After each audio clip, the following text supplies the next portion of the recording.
Okay, thank you. Now get out! All right, they're leaving now. All right, get out. Get out! Get out of my room! I just want to record this and go home. Why are gobstoppers everywhere? Oh my god! I hate kids. I hate kids so much. All right, please get out now, please. Christy, go back in the closet. Christy, go back in the closet. No, get out of my closet. Get out. Get out. Get out. Get out. Come out. Don't get out. I love you guys. I miss you very much. But please, dear Lord, get out. Obviously, don't miss us if you don't. No, it's not that. It's just I'm not flipping while you're sitting here. We're just gonna sit outside. We see how it is. Why are you sitting outside? I see where I'm not welcome. Oh my God. You are 100% right. You are not welcome. Get out. But that better be in the Christy, you made the pinky promise. Out. Yeah, come on. Christy. Whatever, just take it. Look, I don't even care anymore. It better be in the flip. All right, okay, go. Yeah, it will. It will be in there if you get out. All right. Nice talking to you. Hi, Abby. Oh my God! Sorry about that. All right, so anyway, craziest thing happened today where now I'm sitting here on a Friday afternoon at 3:30, which makes me want to punch myself in the face, and they're knocking again. I'm going to kill them. I'm going to do it. This is going to be my manifesto to why I'm going to end up being a serial killer. So anyway, the big thing, though, is I ended up recording a flip for y'all this morning, and it was a really solid flip, so it's so annoying. And it was like perfect length. It was like 20 minutes long, and I explained all these really good concepts, and and then it was great. And then in my S period, somehow I managed to accidentally delete it. So I'm really upset, if you can't tell. All right, but it's going to be okay, because 9 times out of 10, if I've recorded a flip once, usually it actually ends up coming out better the second time around, right? So let's go ahead and pick up where we left off in class, right? So we did a really, really awesome, did a lot of awesome stuff today in class. We talked about some really creepy and gross stuff that kind of happens in Greek society whenever women are not allowed in it. We talked about how, the duality of ancient Athens, how, slavery is still a very present thing there. Also, the subjugation of women is still a very present thing there, which led to some very, very weird, cultural standards in ancient Greece that are not acceptable by modern-day standards. And then we also got into the birth of philosophy, right? And all that stuff that we talked about is a part of the classical period, usually related or associated with Athens, right? But it's a part of classical Greece, right? So with that, we then also talked about how the Persian Wars are like the end of the Archaic period, beginning of the classical period time. And it shows the growth and creates an atmosphere that actually projects Greek growth into the classical period, right? We also talked about why Sparta wasn't as much of a active member of the classical period due to their culture, one, then also because of the earthquake and the Helot rebellion. We talked about how Pericles of Athens led the Delian League, created that Delian League, and actually pushed Athens into this classical period where he rebuilt the Parthenon and built walls around the city and did all of this stuff and rebuilt the statue of Athena out of ivory and gold out of which was worth $14 billion. Rebuilt the amphitheater, gave theater seats to the poor, got government workers paid, did all these things that you would consider a golden age of classical Greece. We talked about all these different concepts, the birth of philosophy, and then you got to remember, there's something under the surface, right? There's this thing under the surface, and it's this rivalry between Athens and Sparta, right? It's this rivalry between Athens and Sparta because Sparta does not believe in this Delian League disgusting thing that Athens has, this military alliance. And Athens doesn't believe in the hyper-militaristic culture of Sparta, right? So this rivalry had been bubbling up the entire time. Sparta hates Athens because they think they're expanding, getting too big and strong, and that they want to actually take over all of Greece. Athens doesn't like Sparta because they don't agree with their concepts of government and other aspects of their culture. So Jenna had it perfectly in her mind the other day. She was like, oh, so a war seems like they're going to break out between these two guys. And she's 100% right. And that war is going to be called the Peloponnesian War, right? So the Peloponnesian War was this huge war that erupted between Athens and Sparta. And I believe it was from 431 BC to about, I think it's 431 BC to 404 BC. I think it's 431 to 404 BC. And this war is going to be ridiculous. And it's going to leave a lot of Greece in rubble, right? And it was a massive 27-year-long war that broke out finally between Athens and Sparta. And now, why did this war happen? Why did this occur? The war truly occurred, mainly the cause, you should probably go ahead and write cause of this war. The cause of this war was this humongous rivalry between Athens and Sparta, right? This massive rivalry that had been brewing against each other, that they had been brewing against each other since the establishment of a democratic system in Athens and since Sparta aided the Athenians in the Second Persian invasion. This is a big deal, okay? And this cause is huge. Now, were there other causes? Yes, of course there are other causes. Like, there are some little finicky causes, like, oh, Corinth, this ally of Sparta, and Megara, this other ally, and they ended up getting trade sanctions, and Athens tried to take one of them over, and but the real true cause behind it was this rivalry that existed.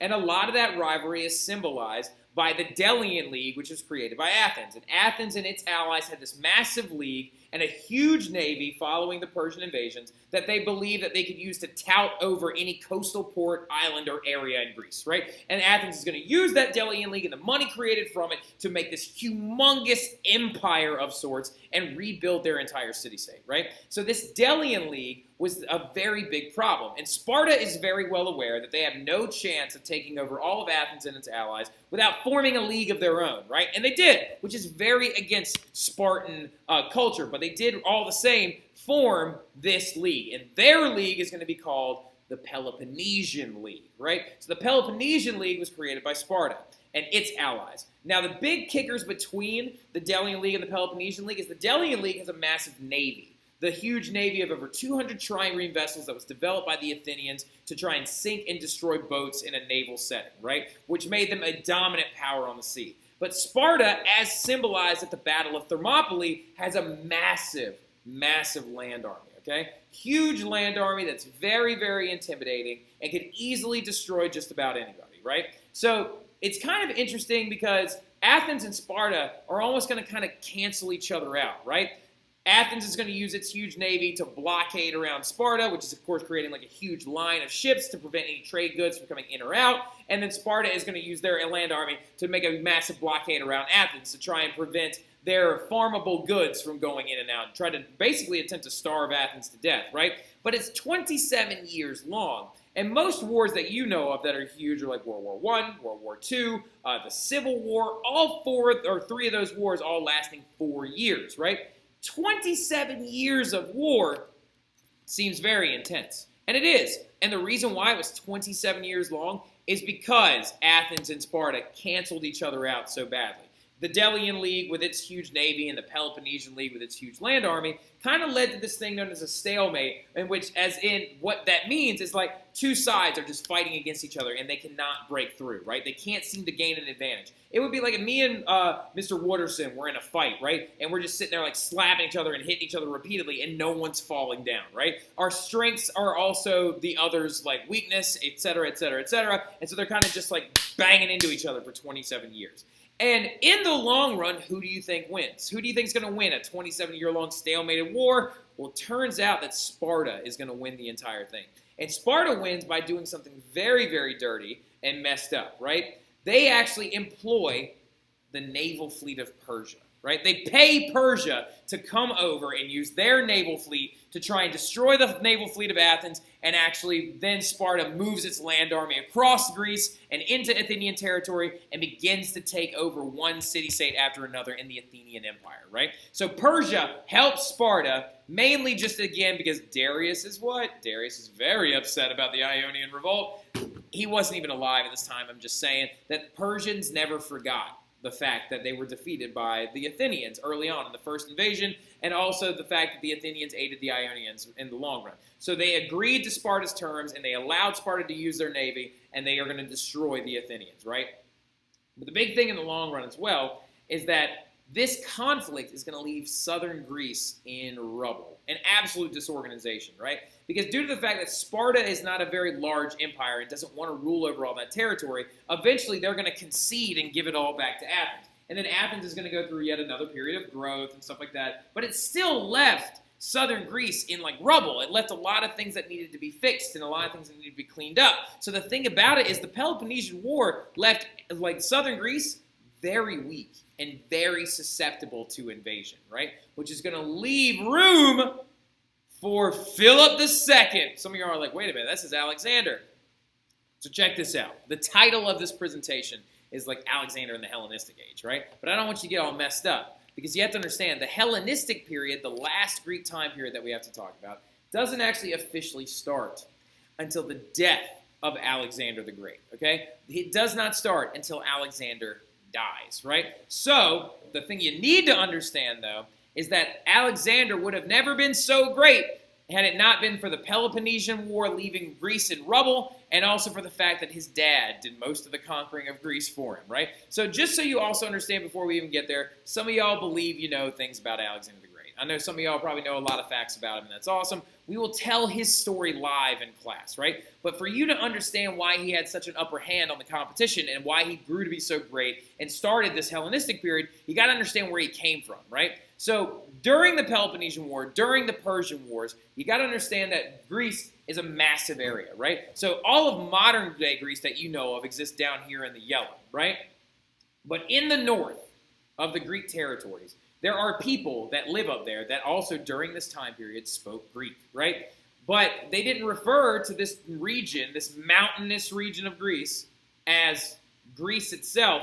They called it Macedonia, right? Now, even to this day, there is a country to the north of Greece called Northern Macedonia, right? Now, Macedonia, though, used to be very, very large and actually took up this entire area right here, symbolized in the dotted line.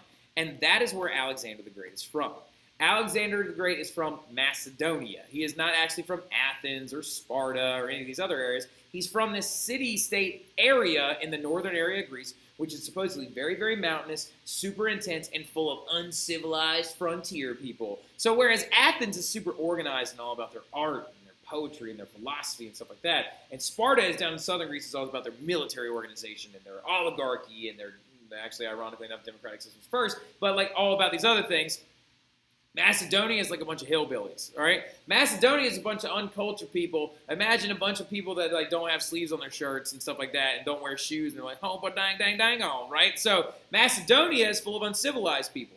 But here's the key term, full of, right? Has a large population, has a lot of people that live out that way. So really the only thing they need is to get organized. And the person who shows up and organizes them is this dude, the famous, not the infamous, but the famous king of Macedonia, Philip II, right? Philip II is the father of Alexander the Great. Spoiler alert. Now, big thing about it, though, Philip II is going to lay the foundation for Alexander the Great. By the way, really, really quick, remember, you were supposed to skip some space. We got to talk about Aristotle before we actually get into some other stuff like that, before we pick this back up again in class. Remember, you were supposed to leave some space. Don't forget to leave some what?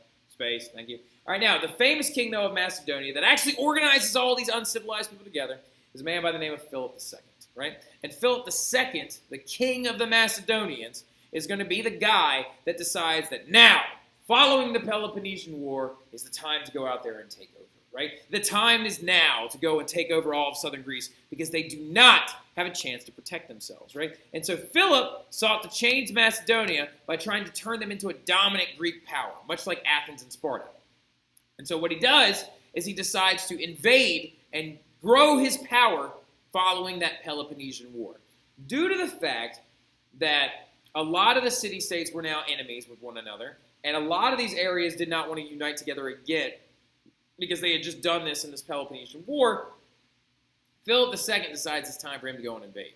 And it was a good call, right? So Philip II starts slowly invading Greece, city-state by city-state by city-state, right? And he conquers every small city-state that he can find in the northern area, right? Following the Peloponnesian War. And as he takes over these different city-states, some of them don't go without a fight. Some of them are like, oh, well, Philip II, you have this massive army, and you have invented flanking systems and cavalry units and all this other stuff. So maybe we'll just give up. And so a lot of city-states actually just kind of surrendered to Philip II and his armies and agreed to enlist their armies within his. And so every single time he would take over a city-state, he would add to his army. So every single city-state he took over, his army just kept getting bigger and bigger and bigger and bigger. And then what he's going to do is he's going to organize all these men together, turn them into some hoplites, and then create with it a massive failing system, right?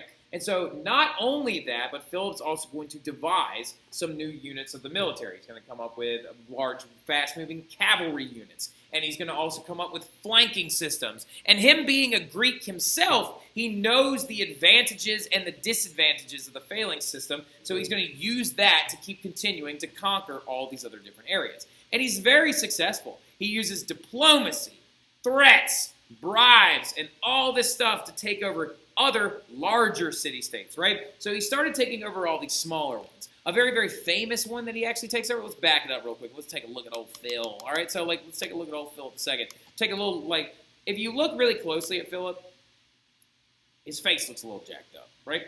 So his face is a little messed up because he actually is missing an eye, all right? Some of you are like, no, eyeball's right there. Well, apparently, Philip II lost his eye to a very, very terrible incident that involved an arrow, right? So according to legend, right, now again, this is a myth, because what do Greeks do when they can't explain anything?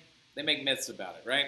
So a big thing that they're going to do, I'm going to kill y'all, a big thing that they're going to do in this process is Alexander the Great was apparently so great that people were like, oh my God, there's no way that he can be just a man. He must also be some type of god, right? So they go back into Philip II, they create all these myths and stuff like that. But the big thing you got to understand is, according to legend, when Philip was taking over all of these other small Greek city-states, Philip is going to take over a smaller city-state known as Delphi, right? And Delphi has a very famous person that lives there, the Oracle of Delphi, right? And the Oracle of Delphi literally talks to Philip, and the Oracle of Delphi, he's just sitting there and it's like, what do you want to know, Philip? What do you want to know?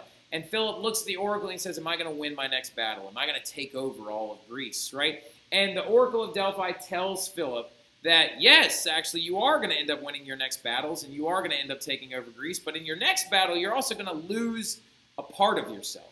And Philip's like, oh, God. And at this time, he's got 2 eyeballs, right? He's got 2 of them, fresh, nice eyeballs, right? And the Oracle of Delphi says, but you've seen something that you're not supposed to have seen. And so Philip then has a flashback, right? He has a flashback, and apparently what Philip had seen was one night when he was inside of his castle, or not his castle, inside of his palace, he walks into one of his 7 wives' bedrooms, and her name is Olympias, and he opens the door because he's going to visit her in the evening, and he sees her cheating on him. But with who, Mr. Terry? That's a great question, Julia. All right, so anyway, now, the person that she's cheating on him with is apparently not a person at all. It's a snake. Disgusting, all right? But it wasn't a snake. Who was it?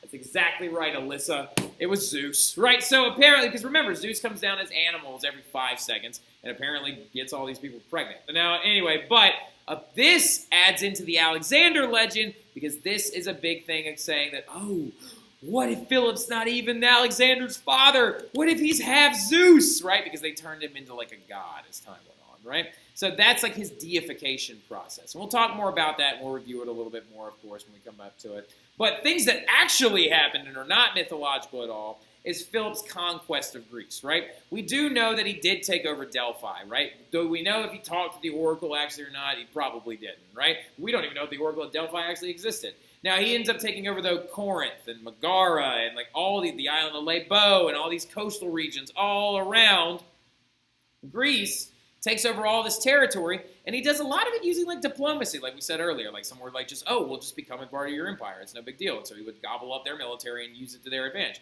He would bribe some other ones as well and be like, oh, if you turn your empire, your city-state over to me, I'll pay you off. And they would do this. And also he would create other city-states with allies.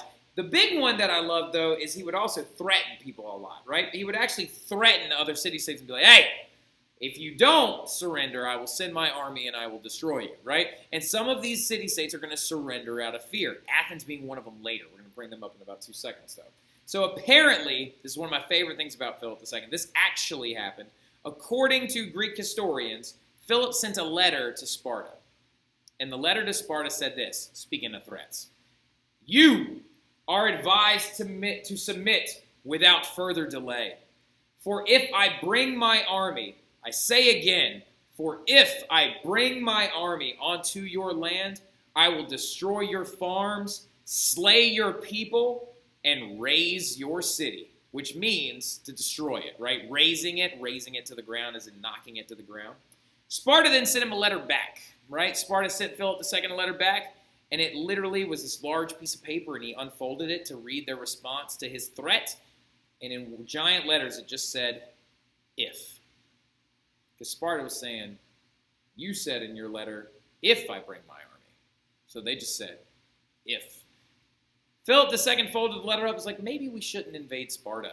Sparta is the only place that Philip and Alexander never took over. It's the only place that they left completely alone because they were too afraid to go and fight them. How hilarious is that, right? So anyway, but the big thing that Philip wants to take over is he wants to take over Thebes and Athens, right? He wants to take over the former Delian League areas, right? And who is he doing this with the entire time?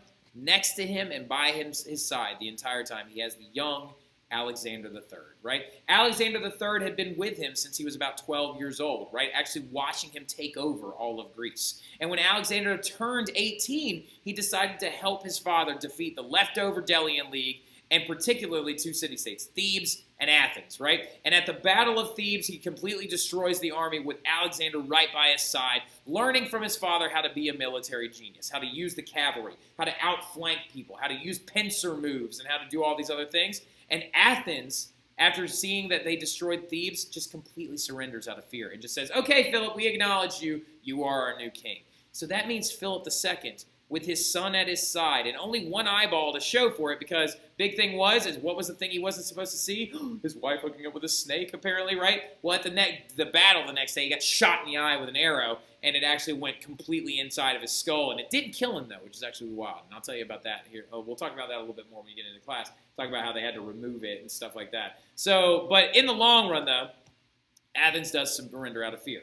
Now, Philip and Alexander decide, though, that they are not okay with only controlling Greece. That there is a big enemy nearby that no Greek would ever dare try to invade. And who is that a huge empire over to the east? The Persians, right? So Philip decides that with my son Alexander, who I know the world is not ready for because he is ready to conquer everything, with him at my side, I will go out there and I will take over the entire Persian empire. And does he decide to do this? He does. But the problem is before Alexander and him can go out there and take over Persia, Philip gets assassinated at his daughter's wedding, right? One of Philip's daughters is about to get married, and I believe it was Eurydice decides that she's going to get married, and Philip is assassinated and stabbed to death by one of his bodyguards several times, right? And there's an entire backstory to why he got stabbed to death. Apparently, they used to date. Now, like, we'll talk about that. Just ask me about it. Be like, hey, Mr. Terry, why did Philip's bodyguard stab him to death? And I'll tell you all about it, right? But Alexander was there to see it, and apparently so was Aristotle, right? Why was Aristotle there to see it? Because Aristotle was Alexander the Great's tutor, right? He was one of the guys that actually showed him all of this different stuff, right? So the big thing about it was, you got to understand that Philip is now dead, right? Philip is dead. He has been destroyed by this bodyguard, and so the only person left to rule over Greece is Alexander. And Alexander takes over all of Greece at the age of 19, right? 19 years old, and he's in charge of all of Greece. And yes, he's learned a lot from his father, but he also decides that he is going to pick up where his father left off. And Alexander the Great decides that he's going to go out there. He's going to take over Persia, right? So we're going to stop there. That's your flip for the weekend. Super short guy, too, except for all the weirdos that were trying to introduce it and stuff like that, who are now slipping notes under my door like sketch bags. But anyway, I hope you all have a great weekend. Can't believe I was able to manage to keep it this short. I'll talk to y'all soon. Y'all have a good one.